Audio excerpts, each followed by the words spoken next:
ಪೂಜ್ಯರಲ್ಲಿ ತಮ್ಮೆಲ್ಲರಲ್ಲಿ ಪ್ರಣಾಮಗಳು. ಹೊಸದು ಹೊಸದು ಹೊಸದು ಬರ್ತದೆ, ಹಳಿದು ಹಳಿದು ಹಳಿದು ಹೋಗ್ತದೆ. ಹಳಿದು ಹೋಗ್ತದೆ ಅಂತ ನಾವು ತಲೆಗೆ ಹಾಕ್ಕೊಂಡೇವಿ ಅಂದರೆ ನಮ್ಮ ಜೀವನ ಕೆಡ್ತದೆ. ಬಂದಿದ್ದು ಹೋಗೋದೇ, ಏರಿದ್ದು ಇಳಿಯೋದೇ, ತುಂಬಿದ್ದು ಖಾಲಿಯಾಗೋದೇ, ಮೂರು. ಹೌದಲ್ಲ ಹೇಳಿ? ಏನು ಬರ್ತದೆ ಹೋಗ್ತದೆ. ಈಗ ಮನೆಗೆ ಅತಿಥಿಗಳು ಬರ್ತಾರೆ ಹೋಗ್ತಾರಂತ ಚಲೋ ಅದ. ಅವರು ಎಷ್ಟೇ ಆತ್ಮೀಯರು ಯಾಕಿರೋಲ್ರ್ಯಾಕೆ ಅವರು ಹೋಗ್ತಾರೆ ಅಂತ ಅವರಿಗೆ ನಾವು ಎಲ್ಲ ಉಪಚಾರ ಮಾಡಿ ಮಾಡಿ ಸಂತೋಷ ಪಡಿಸ್ತೇವೆ. ಅವ ಖಾಯಂ ಇರಾಕ ಬಂದಿದ್ದ ಅಂದರೆ ಮುಗೀತು, ಅಲ್ಲೆಲ್ಲಿ ಸತ್ಕಾರ ಏನು ಮಾತು. ಹಂಗೆ ಇದನ್ನು ತಿಳ್ಕೊಂಡಿರ್ಬೇಕು. ನಾವು ಈ ಜಗತ್ತಿಗೆ ನಾವು ಅತಿಥಿಗಳು, ಖಾಯಂ ಇರಾಕ ಬಂದವರಲ್ಲ. ಬಂದವರೆಲ್ಲ ಹೋಗ್ತಿರ್ತಾರೆ, ನಾವು ಬಂದೇವಿ, ನಾವು ಹೋಗ್ತೀವಿ ಅಷ್ಟೇ. ಇದು ಮೊದಲನೇದ್ದು. ಯಾವುದು ಬರ್ತದೆ ಅದು ಹೋಗ್ತದೆ. ಎರಡನೇದ್ದು ಯಾವುದು ಏರ್ತದ ಮೇಲೆ ಅದು ಇಳಿತದೆ. ಈಗ ನಾ ಮ್ಯಾಗೆ ಏರೇನೆ ಅದಕ್ಕೆ ಇಳಿತೇನೆ, ನೀವು ಏರಿಲ್ಲ, ಇಳಿಯೋದೇ ಇಲ್ಲ. ಎಷ್ಟು ಚಂದದ. ಅದಕ್ಕೆ ಕೆಳಗೆ ಕೂಡಬೇಕು. ಯಾಕೆ ಇಳಿಯೋ ಪ್ರಶ್ನೆ ಬರುವುದಿಲ್ಲ. ಮನಸ್ಸು ಕದಲೋದಿಲ್ಲ, ಸಮಾಧಾನ ಇರ್ತದೆ. ಅದಕ್ಕೆ ನೀವು ಎಷ್ಟು ಚೆನ್ನಾಗಿ ನಕ್ಕೋತ ಬಾಳಿ ಬದುಕ್ತೀರಲ್ಲ, ಏರಿದವ್ರಿಗೆ ಹಂಗೆ ಆಗೋದಿಲ್ಲ. ಹೋಗ್ತದಲ್ಲಪ್ಪ, ಇನ್ನು ಇಳಿಬೇಕಾಗ್ತದಲ್ಲ ಅಂತ ಅನ್ಸಕ್ಕೆ ಶುರುವಾಗ್ತದೆ. ಇದು ಎರಡನೇದ್ದು. ಯಾವುದು ತುಂಬಿರ್ತದಲ್ಲ ಅದು ಖಾಲಿ ಆಗ್ತದೆ. ಇದು ಮೂರನೇದ್ದು. ಯಾವುದೇ ತುಂಬಿರಲಿ ಅದು ಒಂದಿಲ್ಲ ಒಂದು ದಿವಸ ಖಾಲಿ ಆಗ್ತದೆ. ಮಾಡಗಳು ತುಂಬಿ ಬರ್ತಾವ, ಖಾಲಿ ಆಗ್ತವೆ. ಶಕ್ತಿ ಮೈಯಲ್ಲಿ 20-25 ವರ್ಷಕ್ಕೆ ತುಂಬಿ ಬರ್ತದೆ, ಮುಂದೆ ಸಾವಕಾಶ ಖಾಲಿ ಆಗ್ತದೆ. ಕಿಸೆಗಳು 1ನೇ ತಾರೀಕಿಗೆ ತುಂಬುತ್ತಾವ, 31ಕ್ಕೆ ಖಾಲಿ ಆಗ್ತವೆ. ಇದು ಜೀವನ. ಇದು ಇದರಾಗ ಖಾಲಿ ಆಗ್ತದಲ್ಲ, ಕೆಳಗೆ ಬೀಳ್ತದಲ್ಲ ಅಥವಾ ಹೋಗ್ತದಲ್ಲ ಅಂತ ತಲೆಗೆ ಹಾಕ್ಕೊಂಡೇವಿ ಅಂದರೆ ಅದಕ್ಕೆ ಚಿಂತೆ ಅಂತ ಕರೀತಾರೆ. ಅದ ಚಿಂತೆ.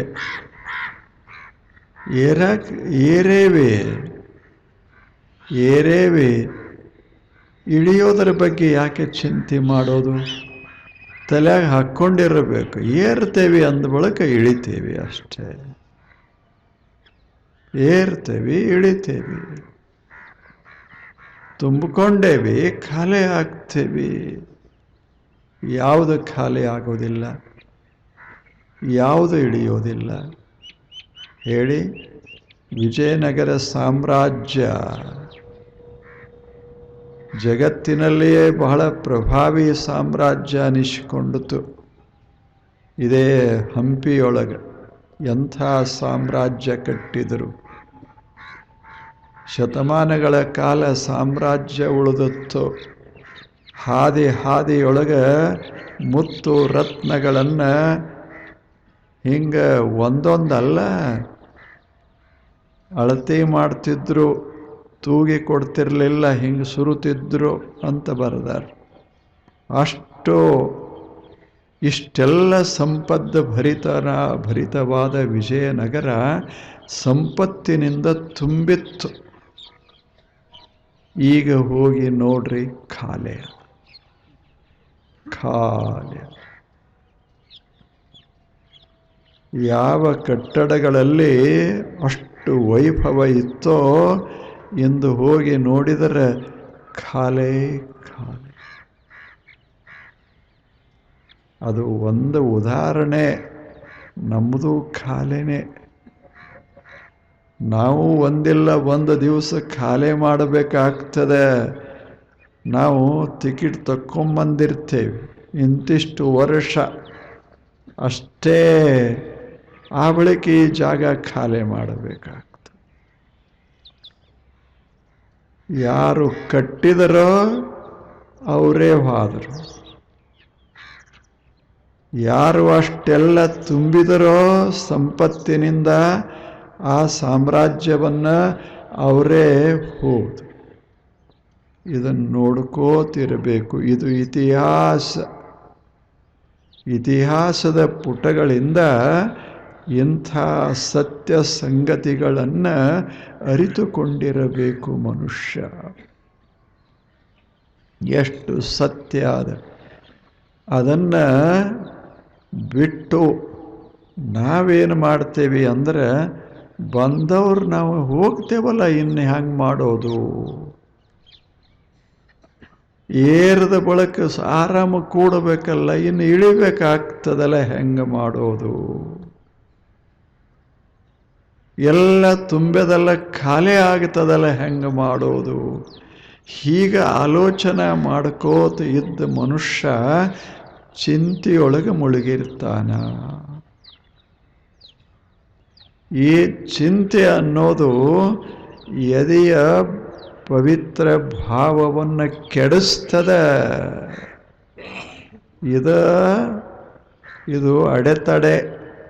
ಹೃದಯ ಬೆಳೆಯೋದಕ್ಕೆ, ಭಾವ ವಿಕಸಿತವಾಗೋದಕ್ಕೆ ಇದು ಎರಡನೆಯ ಅಡೆತಡೆ. ಮೊದಲನೇದ್ದು ಅತೃಪ್ತಿ, ಇದು ಎರಡನೇದ್ದು ಚಿಂತಾ.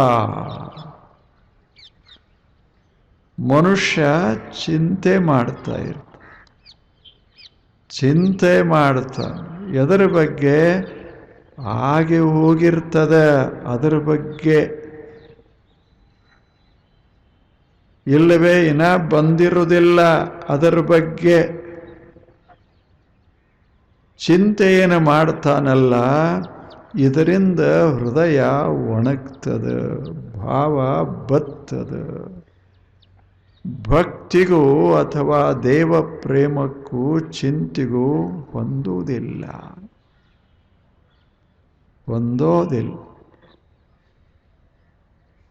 ಆದರೆ ಜಗತ್ತಿನಲ್ಲಿ ನಾವು ಚಿಂತೆ ಅತಿಯಾಗಿ ಮಾಡೋದು, ಚಿಂತೆ ಬಹಳ ಮಾಡ್ತೇವೆ. ಇದನ್ನೇನು ಬೀಳ್ತದಲ್ಲ, ಇದೆಲ್ಲ ಬೀಳೋದೆ. ಕಟ್ಟಿರ್ತೇವೆ ಅಂದ ಬಳಕ ಬೀಳ್ತದ. ಸ್ವಲ್ಪ ಪ್ರಯತ್ನ ಮಾಡಿದರೆ ತಡ ಮಾಡಿ ಬೀಳ್ತದೆ. ಇಲ್ಲೇನು ಮುಪ್ಪಾಗಿದಾನ, 90 ವರ್ಷ ಆಗ್ಯಾವ, ಅವನ ದವಾಖಾನೆಗೆ ಹಾಕ್ಯಾರ. ಏನು ಪ್ರಯತ್ನ ಮಾಡಿದರೂ ಒಂದು 4 ದಿವಸ ಹೆಚ್ಚು, 4 ದಿವಸ ಕಡಿಮೆ. ಏನು ಖಾಯಿಮ್ ಆಗ್ತದೆ ಹೇಳಿ? ಏನೋ ಒಂದು ಚಲೋ ಹೇಳ್ತಾರೆ. ಒಂದು ಘಟನಾ, ಒಂದು ಮನೆತನ, ಭಾರಿ ದೊಡ್ಡ ಶ್ರೀಮಂತರ ಮನೆ. ಅದರಲ್ಲಿ ತಾಯಿ ಮತ್ತು ಮಗ ಬಹಳ ಬಹಳ ಸುಂದರ, ಅಷ್ಟೇ ಬುದ್ಧಿವಂತ, 8 ವರ್ಷದ ಹುಡುಗ. ತಾಯಿ ಆಗರ್ಭ ಶ್ರೀಮಂತಳು. ಆ ಹುಡುಗನಿಗೆ ಆರೋಗ್ಯ ಸರಿ ಉಳಿಲಿಲ್ಲ. ಹಾಸಿಗೆ ಮೇಲೆ ಮಲ್ಕೊಂಡ, ಜ್ವರ ಏರ್ತಾ ಇತ್ತು. ತಾಯಿಗೆ ಬಹಳ ನೋವಾಯಿತು. ಯಾಕೆಂದರೆ ಒಬ್ಬನೇ ಮಗ, ಬಹಳ ಬುದ್ಧಿವಂತ, ಈ ಮನೆಯ ಮಾಲೀಕ ಹುಡುಗ. ಅವಾಗ ದೊಡ್ಡ ಡಾಕ್ಟ್ರನ್ನ ಕರೆಸಿದ್ಲು. ಡಾಕ್ಟ್ರು ನೋಡಿದರು, ಎಲ್ಲ ಮಾಡಿದರು, ಔಷಧ ಕೊಟ್ಟರು. ಆ ಬಳಿಕ ಹೇಳಿದರು, ನೀವೇನು ಚಿಂತೆ ಬಿಟ್ಟುಬಿಡಿ, ಅದರದ್ದು ಹೊಣೆಗಾರಿಕೆ ನನ್ನ ಮ್ಯಾಲೆ. ನೀವು ಚಿಂತೆ ಬಿಡಿ, ಈ ಹುಡುಗ ಬಹಳ ಚೆನ್ನಾಗಿ ಆಗ್ತಾನ, ಈ ಭರವಸೆ ನಾ ಕೊಡ್ತೀನಿ ಅಂದ ಡಾಕ್ಟ್ರು. ತಾಯಿಗೆ ಭಾರಿ ಸಂತೋಷ ಆಯ್ತು, ಬಹಳ ಸಂತೋಷ ಆಯ್ತು. ದೊಡ್ಡ ಡಾಕ್ಟ್ರು ಹೀಗೆ ಹೇಳಿದಾರ, ಆ ಭರವಸೆ ಅವರು ತಗೊಂಡಾರ, ಆ ಜವಾಬ್ದಾರಿ ಅವರು ತಗೊಂಡಾರ, ನನಗೆ ಬಿಟ್ಟು ಬಿಡಿ ಅಂದರು. ಇಷ್ಟು ಹೇಳಿ ತಾಯಿಗೆ ಬಹಳ ಆನಂದ ಆಯಿತು. ಫೀ ಕೊಟ್ಲು, ಫೀ ತಗೊಂಡ. ಈಗ ಬಾಗಿಲ ದಾಟ್ತಾ ಇದ್ದ ಹಾರ್ಟ್ ಫೇಲ್ ಆಯಿತು. ಯಾರ್ದು? ಹುಡುಗಂದಲ್ಲ, ಡಾಕ್ಟ್ರದ್ದು.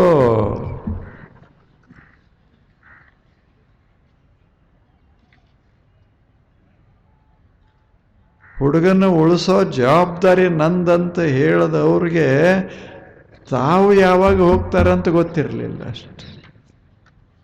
ಇದು ಹಿಂಗೆ ಆಗೋದು.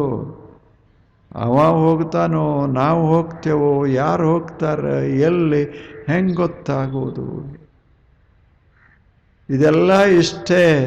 ಕಣ್ಣು ತೆರೆದೇವಿ ಅಂದಾಗ ಕಣ್ಣು ಮುಚ್ಚಬೇಕಾಗ್ತದೆ. ಯಾವಾಗ ಮೈ ಮೇಲೆ ಆಭರಣ ಹಾಕ್ಕೊಂಡೇವಿ ಅಂದಾಗ ಒಂದು ದಿವಸ ತೆಗೆದು ಇಡಬೇಕಾಗ್ತದೆ. ಹಾಗೆ ಜೀವನ ಇದು. ಇದಕ್ಕೆ ಸುಮ್ಮನೆ ನಾವು ಗತಾಸು ನಗತಾಸುಶ್ಚ ನಾನು ಶೋಚಂತಿ ಪಂಡಿತ. ಏನು ಬರ್ತದೆ, ಏನು ಹೋಗ್ತದೆ, ಇದರ ಬಗ್ಗೆ ಬಹಳ ತಲೆ ಕೆಡಿಸ್ಕೋತೇವಲ್ಲ, ಇದ ಸ್ವಲ್ಪ ಬಾಧಕ. ಎಲ್ಲ ಆಗೋ, ಇದೆಲ್ಲ ನಡೆಯೋದೇ ಇದು. ಜಗತ್ತಿನಲ್ಲಿ ಏನು ನಡಿಬೇಕೋ ಎಲ್ಲ ನಡೆಯೋ.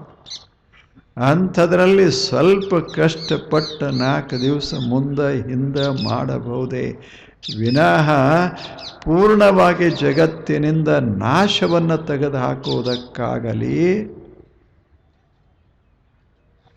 ಅಥವಾ ಎಲ್ಲವನ್ನ ಸುಸ್ಥಿರವಾಗಿ ಇಡೋದಕ್ಕಾಗಲಿ ಸಾಧ್ಯ ಇಲ್ಲ.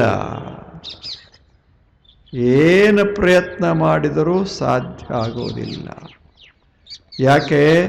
ಜಗತ್ತು ಹರಿತಾದ, ಜಗತ್ತು ಬಹಳ ವೇಗವಾಗಿ ಚಲಿಸ್ತಾದ.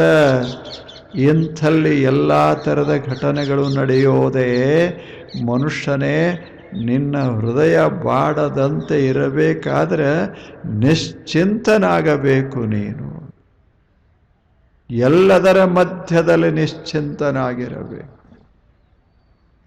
ಅದರ ಅರ್ಥ ಚಿಂತೆ ಮಾಡಬಾರದಂತಲ್ಲ, ಬರೇ ಅದೇ ಮಾಡಬಾರದು ಅಷ್ಟೇ. ಒಂದು ಕ್ಷಣ ಏನೋ ಮನಸ್ಸಿಗೆ ನೋವಾಯಿತು, ಅಷ್ಟಕ್ಕಷ್ಟೇ. ಆ ಬಳಿಕ ಮತ್ತೆ ಹೊಸ ಜೀವನ, ಮತ್ತೆ ಹೊಸ ಜೀವನ. ಬರೀ ಕೊರತೆಯ ಬಗ್ಗೆ ವಿಚಾರ ಮಾಡೋದಾಗಲಿ, ಬರೀ ನಾಶದ ಬಗ್ಗೆ ವಿಚಾರ ಮಾಡೋದಾಗಲಿ, ಹಾಗಿತ್ತು ಅಂದರೆ ಚಿಂತೆ ಮೈ ಉಣ್ತದೆ. ಬರೀ ಅದರ ಬಗ್ಗೆ ಮಾತನಾಡ್ತಾ ಇದ್ದರೆ, ವಿಚಾರ ಮಾಡ್ತಾ ಇದ್ದರೆ ಮನುಷ್ಯನ ಜೀವನ ಬೆಳೆಯೋದು ಹೀಗೆ. ಹುಡುಗ ನಪಾಸಾಗ್ಯಾನ, ಹುಡುಗ ನಪಾಸಾಗ್ಯಾನ. ಮನ್ಯಾಗ ಎಲ್ಲರೂ ಬರೀ ಅದೇ ನಪಾಸಾಗ್ಯಾನ, ನಪಾಸಾಗ್ಯಾನ, ನಪಾಸಾಗ್ಯಾನ. ಹಿಂಗೆ ವರ್ಷ ತುಂಬ ಅನ್ಕೋತು. ಆದರೆ ಮನೆಯವ್ರ ಗತಿ ಏನು? ಆಗ್ಯಾನ ಆಗ್ಯಾನ. ಒಂದು ಮನೆ,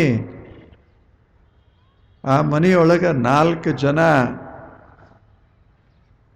ಅದರಲ್ಲಿ ಅವ್ರ 4 ಜನ ಅವ್ರ ಹೆಂಡಂದಿರು, ಮಕ್ಕಳು.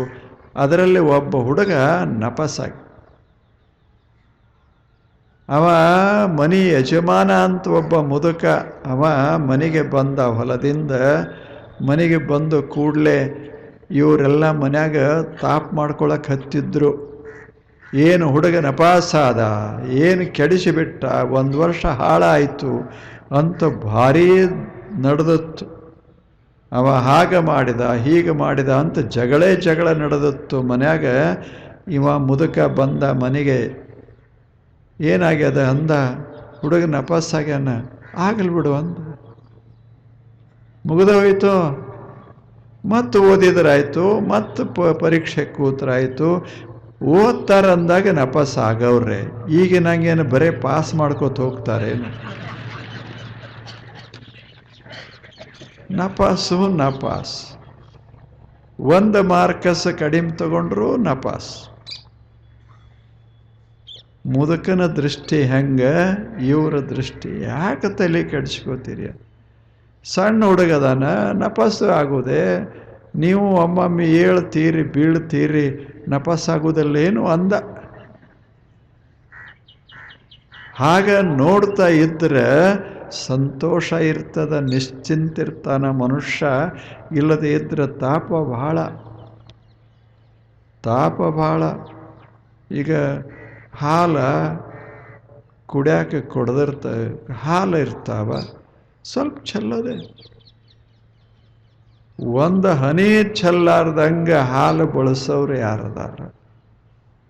ಎಲ್ಲರೇ ಒಂದಿಟ್ಟು ಚೆಲ್ತಾವ. ಕುಡಿಯುವಾಗರೇ ಒಂದಿಟ್ಟು ಕೈ ತಪ್ಪಿ ಅದು ಬಾಂಡೆ ಇದು ಬೀಳ್ತದ ಬಟ್ಲ, ಹಾಲು ಚೆಲ್ತಾವ. ತುಂಬೇವಿ ಅಂದಾಗ ಚೆಲ್ತಾವ. ಎಷ್ಟು ಕಾಳಜಿ ವಹಿಸಿದರೇನು, ಒಂದಿಷ್ಟು ಎಡವೋದು ಮುಗ್ಗೋದು ಎಲ್ಲ ಇರೋದು ಜೀವನದಾಗ. ಇದನ್ನೆಲ್ಲ ತಲೆಗೆ ಹಾಕ್ಕೋಬಾರ್ದು. ಬರೀ ಅದನ್ನೇ ತಲೆಗೆ ಹಾಕ್ಕೋಬಾರ್ದು. ಆಗ್ಯದಲ್ಲ, ತಲೆಗೆ 1 ಬಿಳಿ ಕೂದಲ ಬಂದದ, ಬರೋದು ಬಿಡು ಅನ್ಬೇಕೇ ವಿನ ಯಾವಾಗಲೂ ನನ್ನ ತಲೆಯಾಗ 1 ಬಿಳಿ ಕೂದಲದ ಬಂದವ್ರಿಗೆಲ್ಲ ನನ್ನ ತಲೆ ಹೆಂಗೆ ಕಾಣಿಸ್ತದ? ಇವನಿಗೆ ಕರಿವು ಯಾವ ಕಂಡೇ ಇಲ್ಲ, ಬರೇ 1 ಬಂದದ. 1 ಬಂದು ಇಷ್ಟು ಗದ್ದಲ ಮಾಡ್ತು ಅಂದ್ರೆ ಗತಿ ಹೆಂಗ ಇದು? ಅವು ಉಳಿದು ಅಂತವ. ಬರೀ ನಾವು ಇಷ್ಟು ಕಪ್ಪಿದ್ರು ಸಹಿತ ಬರೀ ಅವ ಬಿಳಿ ಕಡೆ ಲಕ್ಷ್ಯ ಕೊಟ್ಟಾನಂದಾಗ ನಾವು ಬಿಳಿದು ಯಾಕೆ ಆಗಬಾರದು ಹೇಳಿ? ಕಷ್ಟಗಳು ನಮಗೆ ಯಾಕೆ ಬರ್ತಾವಂದ್ರೆ ಬರೀ ಅದರ ಕಡೆನೇ ಲಕ್ಷ್ಯ ಇರೋದರಿಂದ ಕಷ್ಟಗಳು ಭಾಳ ಆಗ್ತಾವೆ. ಚಲೋದು ನೋಡ್ಕೋತ ಹೋಗಬೇಕು, ಅಂದ್ರೆ ಆರಾಮಿರ್ತಾನ ಮನುಷ್ಯ, ಆರಾಮಿರ್ತಾನೆ. ಅದು ನಿಶ್ಚಿಂತತ. ಅದಕ್ಕೆ ವ್ಯಾಸ ಮಹರ್ಷಿ ಹೇಳ್ತಾರೆ, ಗತಾಸು ನಗತಾಸುಶ್ಚ ನಾನು ಶೋಚಂತಿ ಪಂಡಿತ. ನಾನು ಶೋಚಂತಿ ಪಂಡಿತ. ಎಷ್ಟು ಚಲೋ ಇಲ್ಲ? ಏನು ಆಗ್ತದೆ ಹೋದ ಬಗ್ಗೆ ಆಗಲಿ ಅಥವಾ ಇನ್ನು ಆಗೋದರ ಬಗ್ಗೆ ಆಗಲಿ ಸ್ವಲ್ಪ ಇರಬೇಕು ಪ್ರಶ್ನೆ ಅಲ್ಲ, ಬಹಳ ತಲೆ ಕೆಡಿಸ್ಕೋಬಾರ್ದು. ಇಲ್ಲದೆ ಇದ್ರೆ ಇದು ಹೋಗ್ತದೆ. ಸಂತೋಷದ ಸೆಲೆ ಎದೆಯೊಳಗೆ ಅದೇ ಬತ್ತಿ ಹೋಗ್ತದೆ. ಆದರೆ ಏನು ಮಾಡೋದು, ಜಗತ್ತಿನಲ್ಲಿ ಚಿಂತೆಗೆ ಬಹಳ ಅವಕಾಶ. ಅಲ್ಲಮ್ಮ ಪ್ರಭುದೇವರು ಅಲ್ಲ, ದೊಡ್ಡ ಜ್ಞಾನಿಗಳು, ಬಹಳ ದೊಡ್ಡ ಜ್ಞಾನಿಗಳು ನಮ್ಮ ದೇಶದಲ್ಲಿ ಬಾಳಿ ಬದುಕಿ ಹೋದ ಅಲ್ಲಮ ಪ್ರಭು. ಮಾಯಾ ಕೋಲಾಹಲ ಅಂತ ನಿಷ್ಕು. ಆತನ ಸಮೀಪದಲ್ಲಿ ಮಾಯೆ ಕುಣಿತಿತ್ತೇ ವಿನಃ ಈತನ ತಾಳಕ್ಕೆ ಕುಣಿತಿತ್ತೇ ವಿನಃ ಇವನನ್ನು ಅಲಗಾಡಿಸಲಿಕ್ಕಾಗಲಿಲ್ಲ. ಅಂಥ ಅಲ್ಲಮ, ಇಂಥ ಅಲ್ಲಮ ಒಂದು ಚಲೋ ಮಾತು ಹೇಳ್ತಾರೆ. ಎಷ್ಟು ಚೆನ್ನಾಗ್ಯದ. ಊರ ಮಧ್ಯದ ಕಣ್ಣ ಕಾಡಿನೊಳಗ ಬಿದ್ದ 5 ಹೆಣ ಬಂದು ಬಂದು ಅಳುವರು ಬಳಗ ಘನವಾದ ಕಾರಣ. ಬಳಗ ಘನವಾದ ಕಾರಣ. ಎಷ್ಟು ಛಲೋ ಮಾತು, ಎಷ್ಟು ಚಂದ. ಊರ ಮಧ್ಯದ ಕಣ್ಣ ಕಾಡಿನೊಳಗ 5 ಹೆಣ ಬಿದ್ದಾವ. ಯಾರ್ಯಾರು ಈ ಜಗತ್ತಿಗೆ ಬರ್ತಾರ ಎಲ್ಲರೂ ಅದಕ್ಕಾಗಿನೇ ಅಳುತ್ತಾರ. ಕಾಡು ನಂದದು, ಹೆಣವು ಬೇಯದು, ಬರೀ ಮಾಡ ಉರಿಯತ್ತು ಗುಹೇಶ್ವರ. ಏನ ವಚನದ ವೈಭವ, ಏನ್ ಚಿತ್ರಣ. ಊರ ಮಧ್ಯದ ಕಣ್ಣ ಕಾಡ ಇದು ಜಗತ್ತು. ಇದೆಲ್ಲ ಜಗತ್ತೇ ವಿಶ್ವ, ಇದು ಊರ. ಇದರ ನಡುವ ಇಲ್ಲೇನದ, ಇದರ ಮಧ್ಯದಲ್ಲಿ ಒಂದು ಕಣ್ಣ ಕಾಡಾದ. ನಾಳೆ ಬನ್ನಿ. ನಮಸ್ಕಾರ.